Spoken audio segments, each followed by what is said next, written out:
মাজহারুল, দীর্ঘ তো ১.৫ দশক পর সরকারি ও বিরোধী দলের উপস্থিতিতে প্রাণবন্ত একটি সংসদ দেখা যাচ্ছে। এই মুহূর্তে আসলে কি আনুষ্ঠানিকতা চলছে আমরা দেখতে পেয়েছি যে স্পিকার যিনি নবনির্বাচিত মেজর হাফিজউদ্দিন আহমদ তিনি তার আসনে অধিষ্ঠিত হয়েছেন। বিরোধী দলীয় নেতারও বক্তব্য শুনছিলাম। এই মুহূর্তের আনুষ্ঠানিকতা জানাবেন এবং সংসদের পরিস্থিতিও আপনার মাধ্যমে দেখতে চাই। শাফাত, আপনাকে ধন্যবাদ। আপনি যেমনটা বলছিলেন যে দীর্ঘ সময় পর একটি প্রাণবন্ত জাতীয় সংসদের অধিবেশন বা সেশন শুরু দেখলো বাংলাদেশের মানুষ, এবং এই সংসদ নিয়ে কিন্তু মানুষের মধ্যে ব্যাপক উৎসাহ এবং উদ্দীপনা ছিল। অবশেষে সেই সংসদ আজ বেলা 11টায় শুরু হয়েছে। মাঝখানে একটা বিরতির পর আমরা স্পিকার এবং ডেপুটি স্পিকার নির্বাচিত হতে দেখেছি, নতুন এক মন্ত্রীকে শপথ নিতে দেখেছি। এরপরে স্পিকার যখন তার চেয়ারে বসলেন তখন প্রধানমন্ত্রী এবং বিরোধী দলীয় নেতা দুজনেই কিন্তু বক্তব্য রেখেছেন। সেখানে দুজনের বক্তব্যে একটা কমন মেসেজ ছিল। বিগত সময়ে পার্লামেন্টের যে কাজ ছিল, নানা আলোচনা সমালোচনা, দেশের কাজ বাদ দিয়ে নানা ধরনের সমালোচনা করে সময় কাটানো হতো, এবার যেন সেটা না হয়। অর্থাৎ সরকার দলীয় প্রধান অর্থাৎ মাননীয় প্রধানমন্ত্রী তিনি যেমন বিরোধী দলকে সহায়তা করবেন, একই সাথে বিরোধী দলও সরকারকে সহায়তা করবে এমন প্রত্যাশার কথা তারা বলেছেন। অর্থাৎ জুলাই আন্দোলনের পরে যে প্রত্যাশা নিয়ে নতুন বাংলাদেশ বিনির্মাণের জন্য যে মানুষ জীবন দিয়েছে, সেই জীবনের বিনিময়ে যেন বাংলাদেশ নতুন একটি গণতান্ত্রিক রাষ্ট্রের দিকে এগিয়ে যায়, সেখানে কে কিভাবে কাকে সহায়তা করবে এই বিষয়গুলো আলোচনা হয়েছে। স্পিকারের কাছে বিরোধী দল সহায়তা চেয়েছে। একই সাথে স্পিকার তিনি বলেছেন যে তিনি বিরোধী দলকে দেশের স্বার্থে যতটুকু ফ্লোর দেওয়া উচিত ততটুকুই দিবেন। ফলে বলা চলে যে প্রত্যাশা নিয়ে প্রাণবন্ত একটা সেশনের মানুষ দেখতে চেয়েছিল, এমন একটি সেশনই আমরা দেখেছি। এবং প্রত্যাশা করা হচ্ছে এই সংসদ জনমানুষের প্রত্যাশা পূরণের জন্য কাজ করবে, এবং যারা নতুন এমপি হিসাবে এসেছেন, বিশেষ করে এবারের সংসদে প্রধানমন্ত্রী এবং বিরোধী দলীয় নেতা এই দুজনই কিন্তু প্রথমবারের মতো তারা জাতীয় সংসদে এসেছেন। এই বিষয়ে তারা কথা বলেছেন এবং এই বিষয়ে তারা সবার সহযোগিতা চেয়েছেন।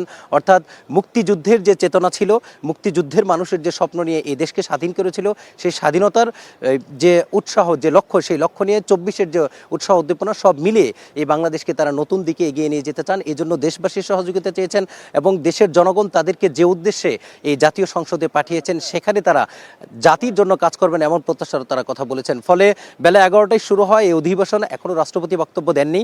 এখনও জাতীয় সংসদের অধিবেশন রাষ্ট্রপতি অর্থাৎ স্পিকার প্রাথমিকভাবে দায়িত্ব নেওয়ার পর সেই সেশন শুরু হয়েছে। স্পিকার এখন তিনি অধিবেশন শুরু করেছেন এবং সেখানে সরকার মাননীয় প্রধানমন্ত্রী কথা বলার পর বিরোধী দলীয় নেতা কথা বলেছেন। এরপরেই কিন্তু এই নানা ধরনের আলোচনা চলছে এবং একই সাথে কিন্তু শোক প্রস্তাব আনা হয়েছে। অর্থাৎ এই শোক প্রস্তাবের উপর আলোচনা হয়েছে। ফলে সব মিলিয়ে এই পার্লামেন্টের অধিবেশনে আরও কী কী আলোচনা হয়, নতুনভাবে কী কী নিয়ে আলোচনা হচ্ছে, এই বিষয়ে জানতে আমরা সরাসরি চলে যাচ্ছি পার্লামেন্টে। সেখানে স্পিকারের নেতৃত্বে যে অধিবেশন চলছে, আমরা সরাসরি সেই অধিবেশনে চলে যাচ্ছি। এই ছিল আমার কাছ থেকে সবশেষ। বাংলাদেশের জনগণের ভোটে প্রথম নারী প্রধানমন্ত্রী হিসেবে তিনি বাংলাদেশের শিক্ষা ব্যবস্থা, নারীর ক্ষমতায়ন এবং অবকাঠামো উন্নয়নে যে ভূমিকা রেখেছেন, আজও দেশবাসী তা গভীর কৃতজ্ঞতা চিত্তে স্মরণ করে। বিগত ফ্যাসিবাদ বিরোধী আন্দোলনে তার অসম সাহসী ভূমিকা, তার দৃঢ়তা আজ সারা বিশ্বের দরবারে উদাহরণ হিসেবে চিহ্নিত হয়েছে।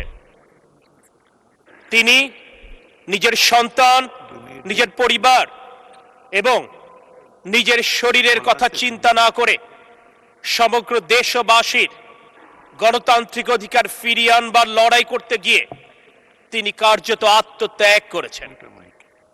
আজ এই মহান জাতীয় সংসদে দাঁড়িয়ে সেই বিদুষী নারীর রুহের মাগফিরাত কামনা করছি। একই সাথে বাংলাদেশের গণতন্ত্রকামী মানুষের জন্য, গণতন্ত্র ফিরিয়ে আনবার জন্য, বাংলাদেশের মানুষের আইনের শাসন ফিরিয়ে আনবার জন্য, মানবাধিকার সমুন্নত করবার জন্য তার লড়াই গভীর শ্রদ্ধা ভরে স্মরণ করছি। এই লড়াইয়ের মাধ্যমে, আত্মত্যাগের মাধ্যমে তিনি দলের ঊর্ধ্বে উঠতে পেরেছিলেন। তাই জুলাইয়ের গণ অভ্যুত্থান পরবর্তী সময়ে দিক নির্দেশনাহীন জাতি তার শরণাপন্ন হয়েছিলেন। তার জানাজায় লাখো কোটি মানুষের উপস্থিতি জানান দেয় তিনি কার্যত বাংলাদেশের অভিভাবক হিসেবে এই পৃথিবী থেকে বিদায় নিয়েছিলেন। মাননীয় সদস্য, আজ আর 1 মিনিটের মধ্যে আপনার বক্তব্য শেষ করার জন্য বিনীতভাবে অনুরোধ করছি। আজকের এই মহান জাতীয় সংসদে এত রক্তস্নাত পথ পাড়ি দিয়ে যখন এই মহান জাতীয় সংসদে উপস্থিত হতে পেরেছি, একদিকে যেমন আল্লাহর দরবারে লাখ কোটি শুকরিয়া আদায় করি, যাদের ভোটে নির্বাচিত এখানে উপস্থিত হতে পেরেছি তাদের প্রতি যেমন কৃতজ্ঞতা স্বীকার করি। খুন, গুম, বিচার বহির্ভূত হত্যাকাণ্ড, শারীরিক মানসিক নির্যাতনের পথ হবে আজ গণতন্ত্র পুনরুদ্ধারের এই ক্ষণে আজ একদিকে যেমন তাদের প্রতি কৃতজ্ঞতা স্মরণ করি, একইভাবে আমাদের মা দেশনেত্রী বেগম খালেদা জিয়ার অবদানও কৃতজ্ঞ চিত্তে স্মরণ করি, তার রুহের মাগফিরাত কামনা করি। তার দেখানো পথে বাংলাদেশের স্বার্থ রক্ষার্থে আমরা আমৃত্যু অবিচল থাকব। এই কথা বলে আমি আমার বক্তব্য শেষ করছি। মাননীয় স্পিকার, আমাকে কথা বলবার সুযোগ দেবার জন্য আপনার প্রতি কৃতজ্ঞতা প্রকাশ করছি। একই সাথে মাননীয় সংসদ নেতা এবং মাননীয় সদস্যবৃন্দের প্রতি কৃতজ্ঞতা প্রকাশ করে আমার নির্বাচনী এলাকা 87 যশোর 3-এর জনগণ আমাকে এখানে আসবার সুযোগ করে দিয়ে তাদের পক্ষে কথা বলবার সুযোগ করে দেবার জন্য তাদের প্রতি কৃতজ্ঞতা প্রকাশ করে আমি আমার বক্তব্য শেষ করছি। আল্লাহ হাফেজ। বাংলাদেশ জিন্দাবাদ। ধন্যবাদ মাননীয় সদস্য অনিন্দ্য ইসলাম অমিত। এবার আমি আন্দালিব রহমান 115 বোলা 1-কে বক্তব্য রাখার জন্য আহ্বান জানাচ্ছি।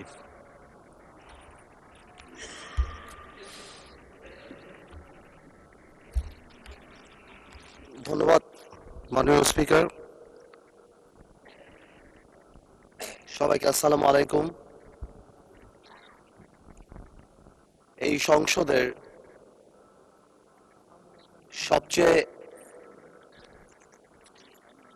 সবচেয়ে সৌন্দর্য হলো স্বৈরাচার সরকার, যার বিরুদ্ধে আমরা 15 বছর লড়াই করেছি, তাদের পক্ষের কোনো মানুষ এই সংসদে নেই।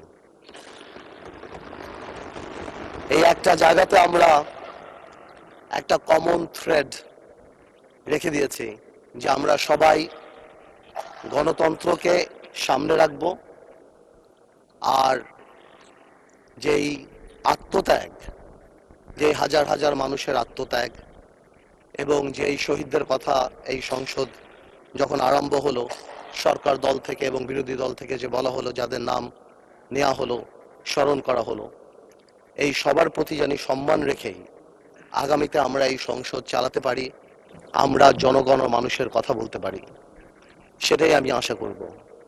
আমি দেশনেত্রী বেগম খালেদা জিয়ার ব্যাপারে কথা বলতে গেলে আমি অনেকক্ষণ কথা বলতে পারি, আমি বেশিক্ষণ বলবো না, আমি এখানে এতক্ষণ বলবো যেই আত্মত্যাগ 17 বছরে আমি ব্যক্তিগতভাবে কাছ থেকে দেখতে পেয়েছি, যেই কষ্ট এবং যেই দৃঢ়তা, আমার কাছে মনে হয় আজকে জাতীয়তাবাদী শক্তি যেখানে দাঁড়ানো,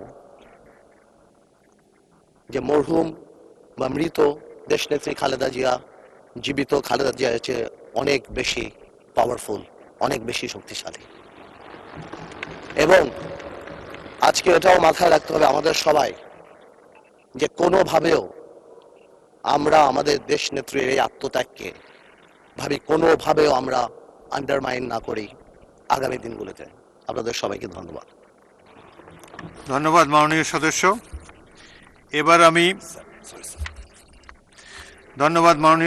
এবার আমি বিরোধী দল থেকে জনাব ATM আজহারুল ইসলাম 20 রংপুর 2-কে বক্তব্য রাখার জন্য আহ্বান করছি। আলহামদুলিল্লাহ রাব্বিল আলামিন, আসসালাতু ওয়াসসালামু আলা সাইয়্যিদিল মুরসালিন ওয়া আলা আলিহি ওয়া সাহবিহি আজমাইন। মাননীয় স্পিকার, আমাকে সুযোগ দেওয়ার জন্য আমি আপনাকে অসংখ্য ধন্যবাদ জানাচ্ছি। আমি আজকে আমার নির্বাচনী এলাকা রংপুর 2 বদরগঞ্জ তারাগঞ্জবাসীকেও আন্তরিক ধন্যবাদ জানাই যে তারা ভোট না দিলে আজকে আমি সংসদে আসতে পারতাম না এবং আজকে আমি কথা বলার সুযোগ পেতাম না। মাননীয় স্পিকার, যাদের ব্যাপারে শোক প্রস্তাব আনতে বলা হয়েছে, বিশেষ করে আমার দলের আমি অত্যন্ত দুঃখিত যে আজকে যদি 24শে জুলাই না হতো তাহলে আমার মতো লোক ফাঁসির সেল থেকে এসে সংসদে স্থান পেতাম না। আমি প্রথমেই সেই জুলাই যোদ্ধাদের আন্তরিক মোবারকবাদ এবং ধন্যবাদ জানাচ্ছি, যাদের ফলে শুধু আমি না, যারা দেশ এবং দেশের বাইরে ছিলাম, যারা কারাগারে ছিলাম, যারা কোনো সময় কল্পনা করিনি আজকে আমরা মহান জাতীয় সংসদে উপস্থিত হতে পেরেছি। এবং আজকের এই সেই জাতীয় সংসদ, তাই জুলাইকে অস্বীকার করে জাতীয় সংসদ এটা হতে পারে না। মাননীয় স্পিকার মরহুমা বেগম খালেদা জিয়া, আমি তাকে দীর্ঘদিন ধরে জানি, তার পাশে কাজ করেছি। আমি যখন ঢাকা মহানগরীতে দায়িত্ব পালন করেছি তখন থেকে আমরা স্বৈরাচারী আন্দোলনে তার পাশে ছিলাম। তাকে অত্যন্ত কাছে থেকে আমরা জানি এবং চিনি। তিনি আপাত মস্তক একজন বাংলাদেশ প্রেমিক মহিলা ছিলেন, তিনি দেশপ্রেমিক মহিলা ছিলেন। তিনি দেশের স্বার্থের বাইরে অন্য কোনো কথা চিন্তা করেননি। এমনকি তাকে দেশ থেকে বিতাড়িত করার চেষ্টা করা হয়েছে, তিনি আপোষহীন ছিলেন, তিনি দেশ থেকে বিতাড়িত হন নাই। তিনি বলেছেন যে আমার দেশের বাইরে কোনো জায়গা নেই থাকার, বাংলাদেশই আমার জায়গার স্থান। এবং তাই জীবনের শেষ দিন মুহূর্ত পর্যন্ত তিনি এটাতে অটল এবং অবিচল ছিলেন। মাননীয় স্পিকার, আমাদের যাদের পাশে আমি জেলখানে একসাথে ছিলাম তারা আজকে আমার কাছে নেই, তারা চলে গিয়েছেন, তারা আমার নেতা ছিলেন। তা আমাদের সর্বপ্রথম ছিল আমাদের তৎকালীন বাংলাদেশ জামায়াতে ইসলামের আমির, সফল মন্ত্রী মৌলানা মতিউর রহমান নিজামী। তার সাথে আমার ছাত্র জীবন থেকে পরিচিত। তিনি অত্যন্ত অমায়িক এবং অত্যন্ত যোগ্যতা সম্পন্ন। তিনি অত্যন্ত সফলভাবে তার দুটি মন্ত্রণালয় পরিচালনা করেছেন এবং তার বিরুদ্ধে কেউ একটি আকার তার আত্মসাতের কোনো অভিযোগ পেশ করতে পারেননি। তিনি আজকে আমাদের কাছ থেকে চলে গেছেন। আমাকে তো মিথ্যা মামলায় সাজানো করে আমাকে ফাঁসি দেওয়া হয়েছিল, ফাঁসির হুকুম করা হয়েছিল, যেটাকে পরে মিসক্যারেজ অফ জাস্টিস বলা হয়েছে। একই কারণেই মৌলানা মতিউর নিজামীকে ফাঁসি দেওয়া হয়েছে। অত্যন্ত মিথ্যা প্রপাগান্ডা করে, মিথ্যা নাটক সাজিয়ে তাকে হত্যা করা হয়েছে। আমি শ্রদ্ধার সাথে স্মরণ করব বাংলাদেশ শুধু না, সারা পৃথিবীর মধ্যে সুপরিচিত আলমী দিন, যাকে কোরআনের পাখি বলা হয়, সেই মৌলানা দেওয়ার হোসেন সাইদি। তাকে হাসপাতালে ভর্তি করে ভুল চিকিৎসা অথবা বিনা চিকিৎসায় তাকে হত্যা করা হয়েছে। আমি তার প্রতি গভীর শ্রদ্ধা পোষণ করি। আজকে যারা আমাদের কাছ থেকে বিদায় নিয়েছেন তার মধ্যে আমাদের সফল মন্ত্রী তৎকালীন বাংলাদেশ জামায়াত ইসলামী সেক্রেটারি জেনারেল জনাব আলী হাসান মুজাহিদ, তাকে একই মামলায় হত্যা করা হয়েছে। এবং মোহাম্মদ কামরুজ্জামান আব্দুল কাদের মোল্লা একই মামলায় হত্যা করা হয়েছে। প্রবীণ রাজনীতিবিদ, যিনি ইউনিয়ন কাউন্সিল মেম্বার থেকে জাতীয় সংসদে 5 বার এমপি নির্বাচিত হয়েছিলেন, মানে আব্দুল সোবান, তাকেও জেলখানায় অত্যন্ত কষ্ট দিয়ে হত্যা করা হয়েছে। মাননীয় স্পিকার, আমি যারা আরও অনেক নাম আছেন এবং জুলাই যোদ্ধা শহীদ আছেন, আমি তাদের সবাইকে শ্রদ্ধার সাথে স্মরণ করি, তাদের শোক শান্ত পরিবারের প্রতি সমবেদনা জ্ঞাপন করি এবং আল্লাহর কাছে কায়েমত দোয়া করি আল্লাহ তাদের সব নেক আমল কবুল করেন এবং জান্নাতে উচ্চতম দান করেন, জান্নাতুল ফেরদৌস দান করেন। মাননীয় স্পিকার, আপনাকে ধন্যবাদ। ধন্যবাদ মাননীয় সদস্য। এবার আমি জনাব সালাউদ্দিন আহমদ, কক্সবাজার 1, মাননীয় স্বরাষ্ট্রমন্ত্রী, তাকে বক্তব্য রাখার জন্য আহ্বান করছি। মাননীয় স্পিকার, আপনাকে ধন্যবাদ। আজকের এই মহান জাতীয় সংসদের দাঁড়িয়ে আমার প্রায়ই মনে পড়ছে এই সংসদ গঠিত হওয়ার পরে যিনি সবচাইতে বেশি খুশি হতে পারতেন তিনি দেশনেত্রী বেগম খালেদা জিয়া। তিনি আজকে আমাদের মধ্যে নেই।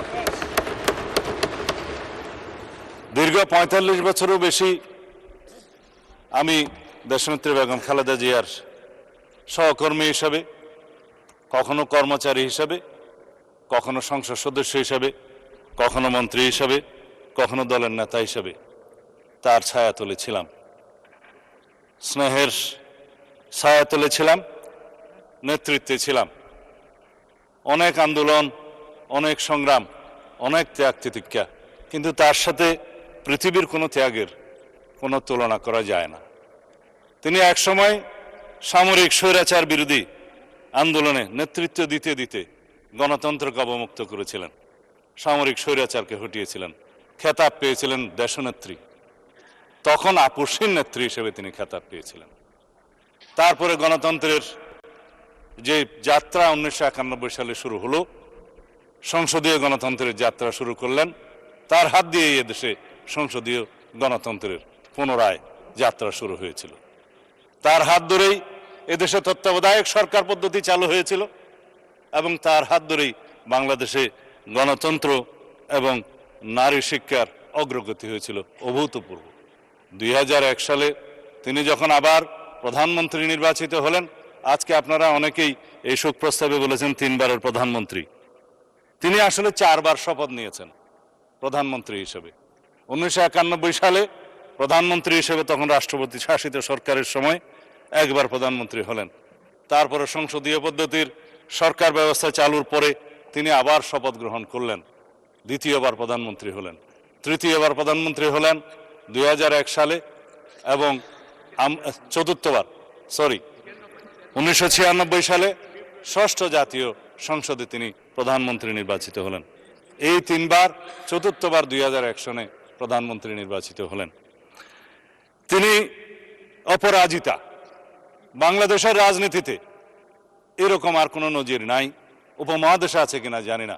যতবারই যত আসনেই তিনি নির্বাচন করেছেন ততবারই তত আসনে তিনি নির্বাচিত হয়েছেন।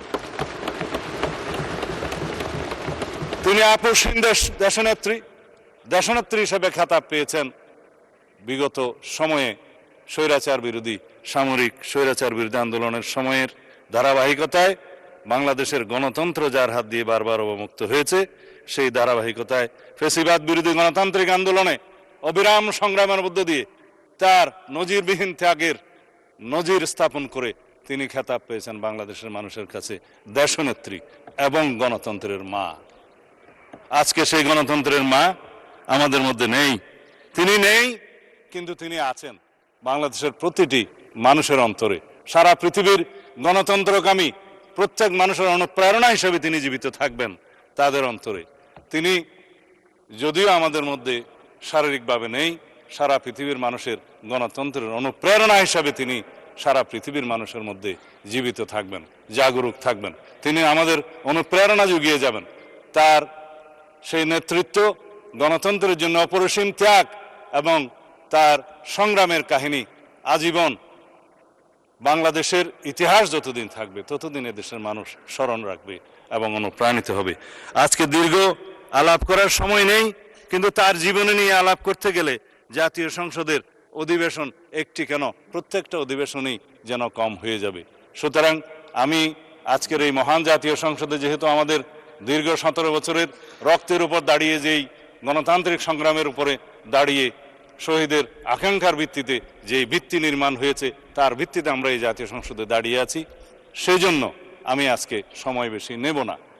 এই কামনা শুধু করতে পারি তিনি আমাদের গণতান্ত্রিক সংগ্রামে আজীবন অনুপ্রেরণা হয়ে থাকবেন। যারা দীর্ঘ 17 বছরের ধারাবাহিক সংগ্রামকে প্রত্যক্ষ করেছেন, যার ধারাবাহিকতায় 2024-এর ছাত্র গণ অভ্যুত্থান সংগঠিত হয়েছে, সেই অভ্যুত্থানের একটি বিশাল অংশ জুড়ে দেশনেত্রী বেগম খালেদা জিয়ার নেতৃত্ব আমাদেরকে অনুপ্রেরণা এবং সাহস জুগিয়েছিল। যারা জুলাই যোদ্ধা হিসেবে পরিচিত, যারা জীবিত আছেন, যারা ছাত্র গণ অভ্যুত্থানে শহীদ হয়েছেন, যাদের আকাঙ্ক্ষা এবং যাদের প্রত্যাশা, জনপ্রত্যাশা পরিপূরণ করার জন্য আমরা আজকে এই জাতীয় সংসদে আছি। আমাদের প্রত্যেকের দায়িত্ব এবং কর্তব্য হচ্ছে দেশনেত্রী বেগম খালেদা জিয়া যে বাংলাদেশ দেখতে চেয়েছিলেন, গণতন্ত্রের যে সুদৃঢ় ভিত্তি রচনা করতে চেয়েছিলেন, সেই সুদৃঢ় ভিত্তি সাম্যের ভিত্তিতে, ন্যায় বিচারের ভিত্তিতে, মানবিক মর্যাদার ভিত্তিতে সেই বৈষম্যহীন বাংলাদেশ আমাদেরকে বিনির্মাণ করতে হবে। আমরা সেই পথেই যাব। মাননীয় স্পিকার, আপনাকে আবারও ধন্যবাদ জানাই। খোদা হাফেজ। বাংলাদেশ জিন্দাবাদ। জুলাইয়ের শহীদদের প্রতি স্মরণ করতে আমি ভুলে গিয়েছিলাম, 71-এর শহীদদের প্রতি স্মরণ করতে ভুলে গিয়েছিলাম। আমি ক্ষমা প্রার্থনা করছি। আজকে আমরা শহীদের রক্তের উপর দাঁড়িয়ে যেহেতু এই সংসদে দাঁড়িয়ে আছি, সেই জন্য আমাদের সকল শহীদদের প্রতি আমাদের বিনম্র শ্রদ্ধা থাকবে। ধন্যবাদ। ধন্যবাদ মাননীয় মন্ত্রী। এবার আমি আহ্বান জানাবো মির্জা ফখরুল ইসলাম আলমগীর, ঠাকুরগাঁ 1 মাননীয় স্থানীয় সরকার ও পল্লী উন্নয়ন